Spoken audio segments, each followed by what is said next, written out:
And cabs हो, आप tickets के टिकट्स का वेदर चेक करो in London, visa obviously.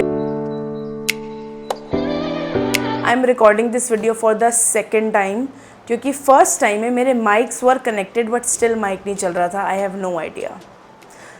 Okay guys, हम फिर से शुरू करते हैं। Hi everyone, welcome or welcome back to my YouTube channel. I hope you guys are doing absolutely amazing. If you are new to this channel, please subscribe first. That means a lot to me. आज की video is very very interesting. Basically आज की video ना कुछ ज़्यादा ही pending हो गई है, लाइक ओवर ड्यू हो चुका है इस वीडियो का। मुझे ये लगने लग गया था कि अब बनाने का कोई फ़ायदा नहीं है, बट फिर भी मैंने कहा नहीं, हम बनाएंगे क्योंकि बहुत सारे लोग हैं जिनको ट्रैवलिंग का बहुत शौक होता है। ट्रैवल करते हैं ना, जो मेरे जैसे लोग होते हैं ना, वो यूट्यूब पे ज़रूर ढूंढेंगे things to do in London, like so many things. जब भी आपको फॉरेन कंट्री जाना है यार, मतलब कहीं पे भी जाना है, हम लोग यूट्यूब पे सर्च ज़रूर करते हैं। आज का जो टॉपिक है ना, बस मुझे पता है बहुत ज़्यादा डिले तो हो चुका है, बट मैं जो आज बताने वाली हूँ ना, वो तुम्हें किसी ने नहीं बताया होगा। लंदन के बारे में या यूके के बारे में एक रियलिटी चेक देने वाली हूँ मैं तुम लोगों को कि यार तुम एक्चुअली में जब लंदन पहुँचोगे तो शुरुआत कहाँ से करनी है। क्योंकि बहुत सारे ऐसे लोग हैं जो लोग बस बेसिक चीज़ें देखते हैं, अच्छा लंदन में यहाँ चले जाओ, वहाँ चले जाओ, ऐसे चले जाओ, वैसे चले जाओ, बट नहीं, this is not the reality guys. इतना ईजी नहीं होता है हर जगह पे पहुंचना। मतलब इतना ईजी नहीं है कि तुम अपना तैयार शार हो, बड़े आराम से तुम्हें एयरबीएनबी मिल गया, बड़े आराम से तुम पहुंच गए, कोई प्रॉब्लम नहीं हुई तुम्हें ट्यूब में, कोई प्रॉब्लम नहीं हुई तुम्हें एयरपोर्ट से वहाँ तक जाने में। तो मैं बताऊँगी तुम्हें कि तुम्हें एक्चुअली में क्या क्या करना है। लंदन की पूरी आइटनरी, जैसे डे 1 डे 2 डे 3 नहीं बताने वाली, बट तुम्हें एक मैं ओवरऑल चीज़ें बताने वाली हूँ कि how you can manage the whole trip. अगर तो आप सोलो भी जा रहे हो, क्योंकि मैं सोलो ट्रिप पे गई थी, तो सोलो ट्रिप पे मेरे को क्या प्रॉब्लम्स आए थे वो सारी चीज़ें मैं तुम्हें बताऊंगी। So if you guys are interesting in watching this video then please keep on watching. तो I have everything written down on my laptop. अगर मैं थोड़ा सा इसे नीचे देख के बात करूँ, मैंने यहीं पे लैपटॉप रखा है सामने, तो प्लीज़ वो इग्नोर कर देना, क्योंकि मेरे सामने बहुत सारे की पॉइंट्स हैं। अगर मैं भूल गई तो मुझे लैपटॉप में देखना पड़ेगा। सबसे पहली चीज़ होती है तुम्हारा वीज़ा। ऑब्वियसली अगर वीज़ा नहीं है तो तुम इस वर्ल्ड की किसी भी कंट्री में नहीं जा सकते। तो वीज़ा कैसे लगता है, क्या क्या प्रोसेस होता है, क्या फॉर्मेलिटीज़ है, क्या क्या लीगैलिटीज़ है, कौन सी चीज़ उनको शो करनी होती है, कितना पैसा दिखाना होता है, क्या लाइक बहुत सारे स्टेप्स होते हैं, बहुत सारा प्रोसेस होता है। जिस एजेंट से मैंने वीज़ा लगवाया था उसका मैं नंबर डिस्क्रिप्शन बॉक्स में दे दूँगी if he is okay with it. Otherwise मैं कुछ ना कुछ इन्फॉर्मेशन डिस्क्रिप्शन बॉक्स में ज़रूर दूँगी, तो एटलीस्ट अगर तुम्हें भी वीज़ा लगवाना है यूके का तो तुम देख सकते हो। हमारा लगा था फैमिली वीज़ा, तो फैमिली वीज़ा में बस ऑब्वियसली मुझे बहुत सारे प्लस पॉइंट्स भी मिल गए थे, क्योंकि वो सारा डिपार्टमेंट मेरे पापा ने संभाला था। उनको पता था क्या पेपर है, क्या पैसा दिखाना है, कैसे क्या करना है, लाइक एवरीथिंग। मुझे तो बस सामान पैक करना था और लंदन जाना था। एनीवेज, तो सारा जो भी प्रोसेस होता है ना, वो तुम्हें एक एजेंट समझा देगा। वो सारी प्रोसेस की चीज़ें हैं, वो सारे फॉर्म्स हैं, वो सारी चीज़ें हैं जो उस प्रोसेस के लिए चाहिए, तो तुम्हारा बड़े प्यार से वीज़ा लग जाएगा। अगर हमारे वीज़ा लगने में कोई भी प्रॉब्लम आ रही है तो वो आपको एजेंट समझा देगा। टाइम्स हमें होता है कि हमें पैसे शो करने पड़ते हैं या कोई हमें कुछ एक स्टेटमेंट्स दिखाने पड़ते हैं। जो भी तुम्हारा एक प्रोसेस होता है अंदर का, अगर वो थोड़ा सॉर्टेड रहता है तो बहुत ईजी है वीज़ा लगना। अगर वो थोड़ा सॉर्टेड नहीं होता है तो थोड़ा सा प्रॉब्लम आता है, बट एजेंट सब कुछ संभाल लेता है। यूके का वीज़ा लग गया था, लंदन जाने की तैयारी शुरू हो चुकी थी कि यार अब लंदन जाना है, अब टिकट्स कराने हैं, सब कुछ कराना है, लाइक पूरा प्रोसेस शुरू हो चुका था। बट उससे पहले अब मैंने क्या गलती करी थी, मैंने बस अपनी कन्वीनियंस के अकॉर्डिंग ली कि यार मैं इस डेट और इस डेट पे फ्री हूँ, मेरी कोई बुकिंग्स नहीं है, as I am a makeup artist, मैं फ्री हूँ, मैं अवेलेबल हूँ, मैं अब घूमने चली जाती हूँ। बट अगर आप कहीं की भी ट्रिप प्लान कर रहे हो, इधर वो लंदन है, यूएस से है, कुछ कहीं की भी है, तो मेक श्योर आप वहाँ का वेदर चेक करो। Is it a right time वहाँ पे विज़िट करने के लिए, वहाँ पे कैसी चीज़ें हैं, क्या ओपन है, क्या नहीं है, वहाँ पे क्या क्या हो रहा है, लाइक एवरीथिंग आपको सब कुछ पता करके जाना है। तो मैंने अपनी कन्वीनियंस के अकॉर्डिंगली अक्टूबर के डेट्स बुक कर लिए थे। 7 अक्टूबर से लेकर 23 अक्टूबर तक मैं लंदन में थी।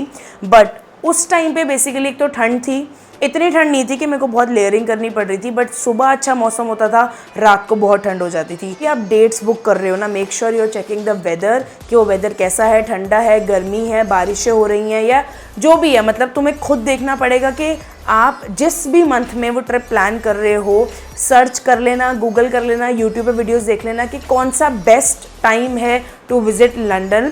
अक्टूबर I think a good time, बहुत ज़्यादा ठंड भी नहीं थी, बहुत ज़्यादा गर्मी भी नहीं थी, लाइक मतलब मुझे सॉर्टेड लगा, मुझे इतना प्रॉब्लम नहीं आया। बट स्टिल ऐसी बहुत सारी चीज़ें हैं जो मैं नहीं कर पाई बिकॉज ऑफ कि मैं अक्टूबर में थी। जैसे ये तो थी तुम्हारी डेट्स की कहानी कि तुम्हें कब डेट बुक करनी है, और एट द एंड यार ऑब्वियसली जब तुम्हें लग रहा है ना यार तुम फ्री ही इसी टाइम पे हो, तो फिर वेदर देखने की ज़रूरत नहीं है, फिर कुछ सोचने की ज़रूरत नहीं है, just pack your bags and go. Christmas के टाइम आप लोग जाओगे तो वहाँ पे चीज़ें थोड़ी बहुत एक्सपेंसिव भी हो जाती हैं, क्योंकि वहाँ पे ना एक दिन के लिए ऐसी सेल लगती है क्रिसमस के टाइम पे कि वो अगले दिन हाफ ऑफ द रेट्स पे चली जाती है। क्रिसमस से पहले वो बहुत ज़्यादा एक्सपेंसिव होती है, क्योंकि ऑब्वियसली सबको पता है क्रिसमस है, वहाँ बहुत एक्सट्रीम लेवल पे सेलिब्रेट किया जाता है क्रिसमस, तो लोग एक दूसरे को काफ़ी गिफ्ट्स देते हैं, अपने बच्चों के लिए गिफ्ट्स लेते हैं, तो वो सब कुछ थोड़ा बहुत एक्सपेंसिव हो जाता है। London is very very expensive, तो तुम ये मत सोच के जाना कि हम बजट वाली ट्रिप कर रहे हैं और हम लंदन में जाके बहुत सस्ता कुछ करने वाले हैं। वहाँ सस्ता कुछ नहीं है, लाइक देयर इज़ नथिंग जो सस्ता तुम्हें मिलेगा। जो बजट लेके गई थी मैं उसका डबल लगा के आई हूँ। मुझे लगा था मैं 1-1.5 लाख रुपए में ट्रिप कराऊंगी, बट नो, मेरे 3.5 लाख रुपए लग गए थे with in 20 days. Next point आता है आपकी फ़्लाइट के टिकट्स। तो गाइज मैं जो तुम्हें तरीका बता रही हूँ ना, मेक श्योर आप प्लीज़ उसको फॉलो करना। फ़्लाइट के टिकट्स ना मैंने ना पहले सबसे पता किया कि यार टिकट्स कितने के आ रहे हैं, ये कितने का आ रहा है, वो कितने का आ रहा है। बटन की टिकट्स ना ऐसे फ्लक्चुएट कर रही थी उस टाइम पे जब मैं देख रही थी, तो मैंने जितना देर देखा ना सबने बोला कि यार लंदन की टिकट्स लाख रुपए की है आना जाना। मैं कहा यार बड़ी एक्सपेंसिव है, लाख रुपए तो टिकट्स में चले जाएंगे, मैं कैसे मैनेज करूँगी सब कुछ, क्योंकि मेरे बैक ऑफ द माइंड चल रहा था मैं तो बजट वाली ट्रिप करूँगी, मैं तो बजट वाली ट्रिप करूँगी। बट ऐसा कुछ होता नहीं है, क्योंकि आप बजट ट्रिप तो लंदन में कर नहीं सकते, तो प्लीज़ वो मत सोच के जाना कि हम सस्ते में निपट के आएंगे लंदन से, क्योंकि वहाँ पे सब कुछ बहुत महंगा है, लाइक लेजेट सब कुछ बहुत महंगा है। मैं टिकट्स देख रही थी ना तो मुझे आइडिया नहीं था कि एग्जैक्टली लंदन की टिकट्स का क्या कॉस्टिंग है। जो एक होता है ना कि इतने में हो जाती है या इतने तक में टिकट्स आ जाते हैं, तो मेरे को टिकट्स दिखा रहा था 60,000 की business class. I was like यार बिजनेस क्लास 60,000, क्योंकि बिजनेस क्लास है वो तो होगी ही एक्सपेंसिव, क्लास थोड़ी तुम्हें सस्ती मिल जाएगी। तो मुझे था नहीं यार 60,000 मतलब इससे सस्ती भी मुझे मिल सकती है अगर 60,000 में सिर्फ बिजनेस क्लास आ रही है। मैंने ना वेट किया, मैंने कहा नहीं मैं थोड़ा मैं रुक जाती हूँ, 60,000 तो बहुत ज़्यादा है यार। बट उसके बाद ना धीरे धीरे जब मैंने चेक करती रही ना रेगुलरली, जब मैं देखती गई कि कितने की टिकट्स हैं कितने की टिकट्स हैं, गाइज मैंने 59,000 की इकॉनमी बुक करी एट द एंड, क्योंकि मुझे इतना आइडिया ही नहीं था कि कितने रेट्स के कितने इन बिटवीन में लंदन के टिकट्स होते हैं लाइक यूजुअली रेट्स पे। तो मैं बहुत लकी रहती अगर मैं 60,000 की बिज़नेस क्लास उस टाइम पे बुक कर देती, क्योंकि 60,000 वो एक इतनी मैजिक डील आ रही थी मेरे लिए कि मैं बिज़नेस क्लास में जाती यार। 60,000 रुपये आना जाना, आपको कॉस्टिंग वो 50 to 65,000 के इन बिटवीन में दिखा रहा है ना, तो वो सॉर्टेड रेट है। आप उस रेट में अपनी टिकट्स बुक करवा लो, आपको जब दिख रही है तब टिकट्स बुक करा लो। वेट मत करो कि हमें 40,000 की मिल जाए, हमें 30,000 की मिल जाए, नहीं मिलने वाली, क्योंकि एक मैक्सिमम टू मैक्सिमम रेट 48,000 से लेके 65,000 तक जाता है जो आपका इकॉनमी क्लास है। अगर तो आप 2 महीने पहले बुक कर रहे हो और अगर तुम्हें दिख गई है कि यार 50,000 में 60,000 में बिजनेस क्लास मिल रही है, then go for it, book कर लो, उसी टाइम बुक कर लो, क्योंकि वो कॉस्ट तुम्हें दोबारा कभी नहीं मिलेगी। क्योंकि मेरे साथ यही चीज़ हुई थी, मुझे वो कॉस्ट दोबारा कभी भी नहीं मिली। मैं जितना भी कॉस्टिंग है ना वो सारा डिस्क्रिप्शन बॉक्स में लिख दूंगी, तो तुम्हें समझ आ जाएगा कि इतने से इतने में हमारी ये चीज़ हो सकती है। इस आता है कि आप टिकट्स कहाँ कहाँ से बुक कर सकते हो। सबसे पहले आता है स्काई स्कैनर, उसके बाद आता है MMT, उसके बाद आता है GoIB। मुझे ये 3 साइट्स पता हैं। मैंने अपने टिकट्स बुक करे थे स्काई स्कैनर से। स्काई स्कैनर पे बहुत ही अमेजिंग डील्स आते हैं। इफ़ आप अपनी टिकट्स बुक करते हो और टिकट्स बुक में आपको डायरेक्ट फ़्लाइट दिखा रहा है लेट्स सपोज 60,000 की, और आपको बीच में हॉल्ट दिखा रहा है और उसकी टिकट आ रही है आपको 49 या 50,000 की, तो ऑब्वियसली आपका दिमाग ये चलेगा यार 2 घंटे हॉल्ट है, 10 घंटे हॉल्ट है, व्हाटएवर आपको जितने भी टाइम का ले ओवर मिल रहा है, आप बोलोगे यार हम ले ओवर लेके सस्ती वाली टिकट लेके चले जाते हैं। बट मेक श्योर कि जो भी आपका हॉल्ट है आपके पास उस कंट्री का वीज़ा होना चाहिए, तभी आप लंदन पहुंच सकते हो। क्योंकि 99% ऑफ द टाइम जब भी आप स्काई स्कैनर से बुक करो या कहीं से भी बुक करो, 99% ना वो इस्तांबुल, टर्की और यूरोप वाली ही किसी कंट्री में हॉल्ट देता है। मैंने वैसी टिकट नहीं करवाई क्योंकि मैं जा ही नहीं पाती लंदन, मैं पहुंच ही नहीं पाती। आपके पास शेंगन वीज़ा होना चाहिए। अगर आपका हॉल्ट शो कर रहा है वहाँ का आपके पास वीज़ा होना बहुत ज़रूरी है। उसके चक्कर में मैं अपनी टिकट्स नहीं करा पाई थी जो मुझे सस्ती मिल रही थी, क्योंकि मेरे पास शेंगन वीज़ा नहीं था। तो ये आपको ऑप्शन ज़रूर आएगा लंदन जाने के लिए, क्योंकि ये सबसे मोस्ट कॉमन ऑप्शन है जिसमें सस्ती टिकट्स दिखाता है, तो मेक श्योर आप वो चीज़ ज़रूर चेक कर रहे हो। तो एक और टिप देना चाहती हूँ, MMT और गोआई बीबो पे जो भी कॉस्टिंग आ रही है ना, उससे सस्ती तुम्हें स्काई स्कैनर पे मिलेगी। स्काई स्कैनर पे ना सुबह के 4 बजे और सुबह के 5 बजे के इन बिटवीन में अगर तुम टिकट चेक करोगे ना तो तुम्हें बहुत ज़्यादा डिस्काउंट मिलेगा। लाइक जब मैं बहुत फ्रीक्वेंट चेक कर रही थी ना, तो मैंने ये चीज़ नोटिस कर ली थी कि जो रेट्स मुझे थ्रू आउट द डे दिखते हैं और जो रेट्स मुझे अर्ली मॉर्निंग दिखते हैं, बहुत ज़्यादा फ़र्क होता है। खैरी कि मैं तो सस्ता जाऊंगी, मैं वेट ही करती रहेगी। बिजनेस क्लास की टिकट कोई और लेके चला गया 60,000 रुपये में। MMT और गोआई बीबो से मैं सिर्फ कंपैरिजन करती थी क्योंकि मुझे स्काई स्कैनर पे ही बेस्ट डील्स मिले थे। ये हो गया तुम्हारा वीज़ा, तुम्हारी फ़्लाइट टिकट्स, तुम्हें कौन सी डेट्स पे जाना है, कैसे वेदर पे जाना है। आगे बढ़ते हैं, तुम्हें पैसा कितना लेके जाना है, तुम्हें पैसे कितने चाहिए अगर तुम लंदन घूमने जा रहे हो, तुम UK घूमने जा रहे हो। गाइज भरमार पैसा ले जाओ। मैं लंदन जा रही थी ना, तो मेरे को था कि यार मैं ना 1 से 1.5 लाख रुपए में अपनी ये ट्रिप कर लूँगी। इतने का होएगा, ऐसे होएगा, वैसे होएगा, ये होगा वो होगा। लाइक पूरा एकदम बहुत ऐसे प्लानिंग चल रही थी मेरी कि मैं इतने में कर लूँगी, उतने में कर लूँगी। सा एटलीस्ट 3.5 लाख्स होना चाहिए अगर आप 20 दिन लंदन में रह रहे हो। 3 to 14 डेज थी मैं लंदन में और 4-5 दिन थे मेरे स्कॉटलैंड में। तो मेरा टोटल ये पूरी ट्रिप का खर्चा विद फ्लाइट्स, विद आना जाना, खाना पीना, ट्रैवल करना, सब कुछ मिला के लगा था 3.5 लाख रुपए। एंड मैं बिल्कुल एक्सपेक्ट नहीं करके गई थी कि मेरा इतना लग जाएगा, बट 3.5 लाख रुपए में मुझे लगता है कि मैं बहुत खुल के जी के आई हूँ, मैं बहुत खुल के एंजॉय करके आई हूँ। मैंने एक एक चीज़ एंजॉय करी है लंदन में, हर जगह घूमी हूँ, खाया पिया, ऐश किया, मतलब मैंने किसी चीज़ में कॉम्प्रोमाइज़ नहीं किया। तुम पैसे बचाना चाहते हो ना कि लंदन जाके ज़्यादा पैसे नहीं खर्चने हैं या ज़्यादा नहीं करना है, तो शॉपिंग पे बचा सकते हो। मैंने शॉपिंग पे बहुत पैसा उड़ाया था वहाँ पे। मैंने फालतू की बहुत सारी एक्टिविटीज़ करी थी कि मैं ये भी करूँगी, वो भी करूँगी, ऐसे भी करूँगी, वैसे भी करूँगी। मैंने उन पर भी बहुत पैसा लगाया था।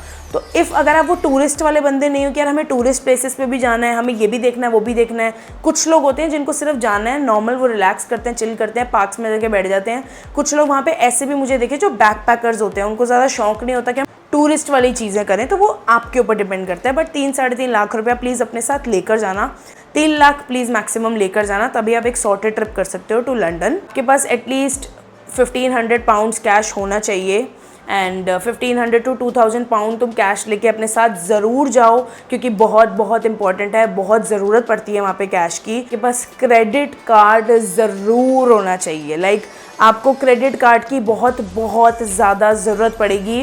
क्रेडिट कार्ड आपको ना मेजर प्रॉब्लम से बचा सकता है, क्योंकि और मेक श्योर आपका क्रेडिट कार्ड हर जगह चलता हो, इंटरनेशनली एक्टिव हो, ईजिली उसको एक्सेस कर पा रहे हो कहीं पर भी। टैप वाला ऑप्शन ऑन होना चाहिए, तो आपके लिए बहुत ईजी रहेगा।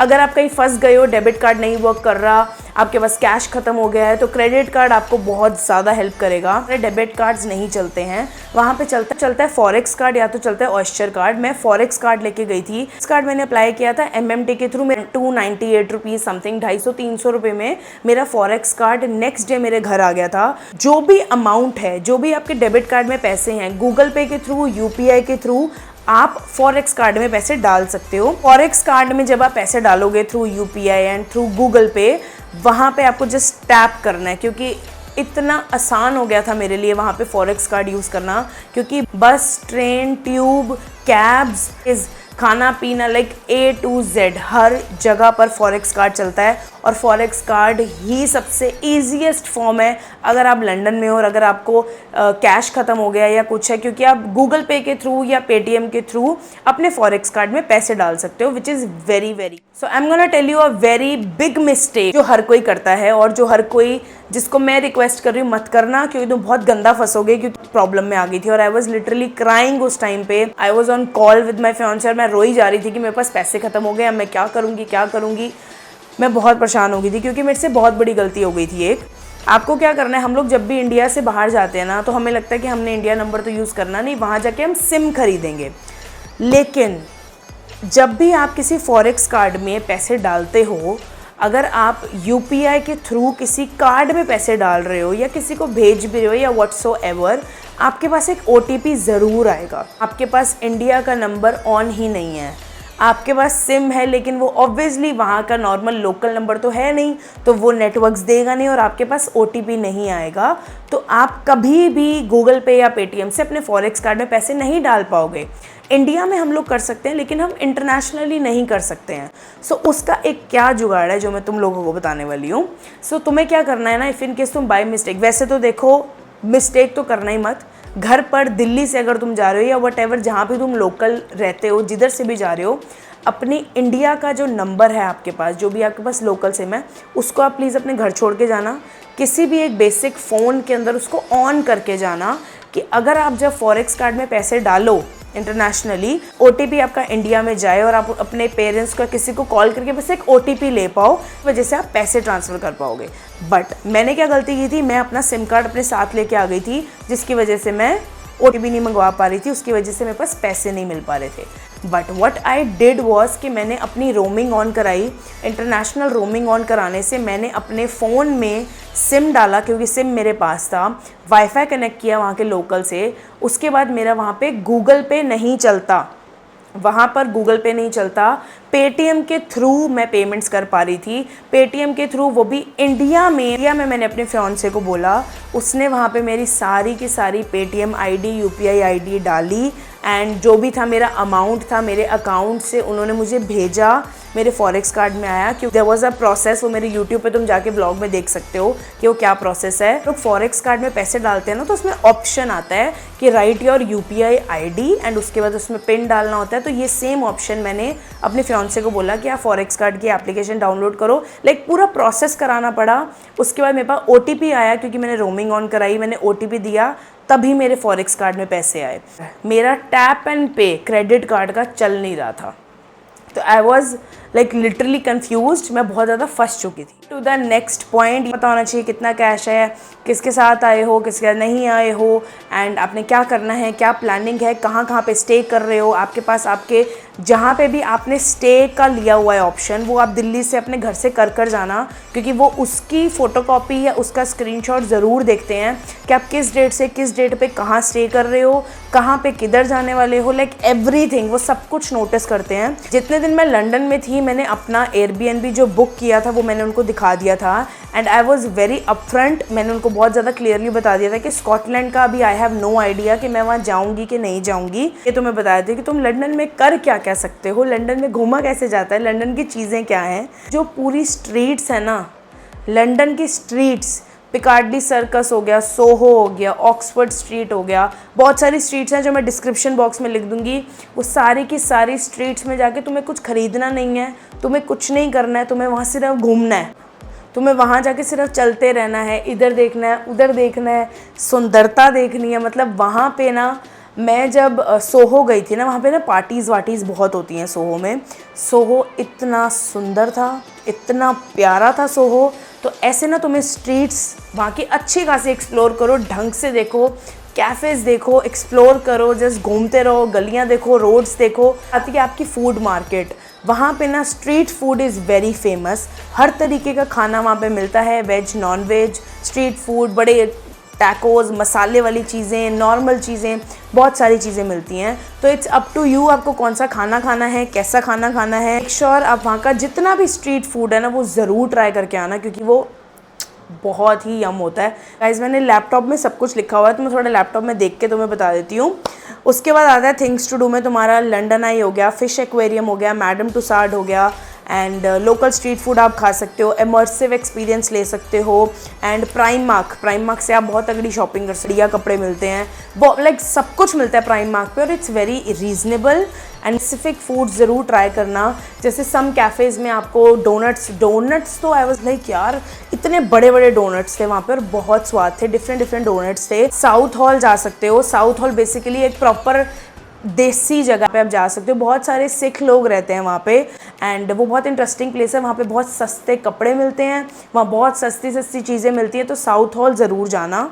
नेक्स्ट आता है आपका कैथीड्रल्स, जितने भी चर्च हैं, जितने भी कैथीड्रल्स हैं, जरूर जाना वहाँ पे। वो इतने सुंदर बने हुए हैं, इतनी अच्छी आर्किटेक्ट बना हुआ है, इतना सुंदर इंटीरियर बना हुआ है, बहुत प्यारा लगता है। ब्रिजेस हैं, टावर ऑफ लंदन हो गया, मिलेनियल ब्रिज हो गया, जितने भी ब्रिज हैं वो ज़रूर जाना, वो बहुत सुंदर व्यू देते हैं, बहुत सुंदर लगते हैं। टावर ऑफ लंदन, जहाँ पे हमारा कोहिनूर का हीरा पड़ा है, टावर ऑफ लंदन जा सकते हो। व्यू ऑफ शार्ड जा सकते हो, जो 75th फ्लोर की बिल्डिंग तक बना हुआ है, टॉलेस्ट बिल्डिंग है लंदन की, उसके ऊपर मैंने रील्स भी बनाई हैं, बहुत अमेजिंग प्लेस है बहुत। And there are so many things to do in London. क्यों दे दी है, अगर आपको कुछ समझ आता है एटलीस्ट आप इतना तो कर लेना, इतना तो चले जाना, एक एक दिन भी किसी चीज़ को देखो ना तो अच्छा खासा इंजॉय कर सकते हो। बिग बेन जा सकते हो, वहाँ पे जितने भी टूरिस्ट प्लेसेस है ना, लंडन आई हो गया, बिग बेन हो गया, कैथीड्रल हो गया, टावर ऑफ लंडन हो गया, ये सारी मेन टूरिस्ट वाली प्लेसेस है जहाँ पे इतनी भीड़ होती है, इतने सारे लोग होते हैं। बकिंगम पैलेस हो गया, ये सारी की सारी जगहें आर टोटली वर्थ इट, यहाँ तो जाना बनता ही बनता है। चॉकलेट डिप करके देते हैं वो, चूरोस ट्राई करना वहाँ के, एंड ट्राई सम टैकोज। अगर आप नॉनवेज खाते हो ना, मैंने बहुत लोगों की वीडियो देखी थी, नॉनवेज वाले टैकोज आर वेरी फेमस वहाँ। नेक्स्ट पॉइंट आता है, अगर आप बहुत बड़े शॉपिंग लवर हो, आपको ब्रांडेड बैग्स लाइक कुछ भी ब्रांडेड चीज़ों का अगर बहुत ज़्यादा शौक है ना, तो एक है बिस्टर विलेज। बिस्टर विलेज में सारे के सारे हाई एंड ब्रांड्स हैं जो up to 50% off, 60% off, 80% off पे चीज़ें मिलती हैं। गुची, प्राडा, लुई विटॉन, कौन सा ब्रांड वहाँ पे नहीं है, वो जगह इज़ अ मस्ट है। अगर तुम्हें डे ट्रिप्स करने हैं, अगर तुम्हें कुछ ऐसी जगहों पे जाना है तो जो लिटरली अनएक्सप्लोर्ड है, बहुत सारे कम लोगों को पता है, सो है हिचन लैवेंडर। हिचन लैवेंडर, वहाँ पे बेसिकली क्या होता है, वहाँ ना फील्ड्स हैं डिफरेंट डिफरेंट, सनफ्लावर की फील्ड है, लैवेंडर की फील्ड है, और डिफरेंट डिफरेंट फ्लावर्स हैं जिसकी फील्ड्स बनी हुई हैं, एंड वो बहुत बड़ी होती है। अगर मुझे पिक्चर्स मिलेंगे मैं स्क्रीन पे डाल दूँगी, तुम स्क्रीन पे देख लेना। तो वो वाली जगह ना इज़ लाइक बहुत सुंदर है, बहुत बहुत सुंदर है। मैं वहाँ पे नहीं गई थी क्योंकि मुझे वो बाद में पता लगी थी प्लेस, बट इट्स अमेजिंग। वो डे ट्रिप्स करने के लिए बहुत सही है। लाइक उसमें तुम्हें कैब से जाना होगा, 1-1.5-2 घंटा तो आराम से लग जाएगा। तुम उस जगह पे जाओगे, वहाँ पे बहुत डिफरेंट डिफरेंट फ्लावर्स मिलेंगे, एक साइड लैवेंडर्स हैं, एक साइड लिलीज हैं, एक साइड सनफ्लावर्स हैं। Most important point, your transportation.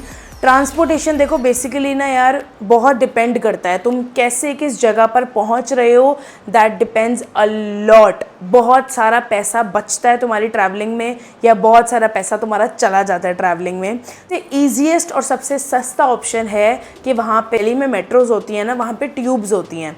तो हो गई बस, हो गई ट्रेन, हो गई एंड कैब्स हो गई। ये 4 ट्रांसपोर्टेशन होते हैं जिसकी वजह से आप हर जगह पे जा सकते हो। तो ट्यूब, उसके बाद आती है बस, उसके बाद आता है ट्रेन, उसके बाद आती है कैब। मैंने 99% ऑफ द टाइम ट्यूब से ही ट्रैवल किया है या बस से ट्रैवल किया है। बस का और ट्यूब का एक्सपेंसिव आर थोड़ा सा सिमिलर, लाइक 1-2 पाउंड का फ़र्क होता है, 1 पाउंड का फ़र्क होता है। 3 या 4 पाउंड की टिकट है आपकी बस की, तो उसी तरह लाइक तुम्हारा 4 या 5 पाउंड की होगी या 6 पाउंड की होगी आपकी ट्यूब की। बस आर मोर कन्वीनियंट जब आप हर जगह पे ट्रैवल करो। तो ट्रांसपोर्टेशन आप ट्यूब और अगर बस लोगे तो आप ज़्यादा फ़ायदे में रहते हो। लंदन में सिर्फ और सिर्फ सिटी मैपर चलता है। गूगल मैप्स पे आपको कुछ समझ नहीं आएगा। सिटी मैपर्स पे जो लोकेशन होती है एग्जैक्ट कहाँ पे हो, यहाँ से यहाँ कितनी देर में पहुँचोगे, ये नंबर है, यहाँ उतरना है इसी नंबर। और क्योंकि इतना एक्यूरेट लिखा हुआ है, इतना एग्जैक्ट लिखा हुआ है कि आपके लिए इतना ईजी हो जाएगा ना समझना कि यहाँ से मुझे सीधा जाना है, यहाँ से ऐसे होके ऐसे होना है। Like it is that simple. तो मेक श्योर आप सिटी मैपर्स यूज़ कर रहे हो। रिचार्ज कराओ 1 महीने का या जितने दिन भी आप वहाँ पर हो, उसके अकॉर्डिंगली आप जब भी सिम लेने जाओगे ना किसी नॉर्मल शॉप से, आप उनको भी बोल सकते हो कि यार हमें ना जो सिम चाहिए वो अनलिमिटेड इंटरनेट के साथ चाहिए। मैंने अनलिमिटेड इंटरनेट लिया था जिससे मेरे को बहुत ज़्यादा ईजी हो गया था। जब इंटरनेट होता है तब आप सिटी मैपर्स के थ्रू बहुत ईजिली अपनी लोकेशंस पे पहुँच पाते हो। मैं ये बता रही हूँ, अगर तुम्हें बहुत सुंदर सनसेट देखना है या सनराइज़ देखना है, लाइक तुम्हारा मन है कि हमें सनसेट एक्सट्रीम ब्यूटीफुल देखना है ना, तो तुम्हें जाना चाहिए प्राइम रोज़ हिल पार्क जो लंदन में ही है। एंड इट इज़, वहाँ से पूरा लंदन दिखता है, लाइक द होल लंदन, पूरा लंदन दिखता है। तो वहाँ का सनसेट मत मिस करना, क्योंकि एग्जैक्ट जिस पॉइंट पे सनसेट हो रहा है उससे आधे पौने घंटे पहले ही वहीं पहुँच जाना, क्योंकि वहाँ पे थोड़ा स्लोप है, तुम्हें चढ़ के जाना पड़ेगा। एंड वो बहुत बड़ा पार्क है and it is way beautiful. मैंने तुम्हें वैसे कम बताया है, बट जो मैं तुम्हें जितना बता पाई हूँ, आई होप तुम्हें वो समझ आया है। अगर तुम लंदन की ट्रिप प्लान कर रहे हो, if you still have questions in your mind, then comment down below. I'll definitely revert you guys back, and I'll see you guys next time. Till then, don't forget to subscribe, share and like. I'll see you guys next time. I post videos every Tuesday and every Friday, and मैं मिलती हूँ तुम्हें next video में. Bye guys.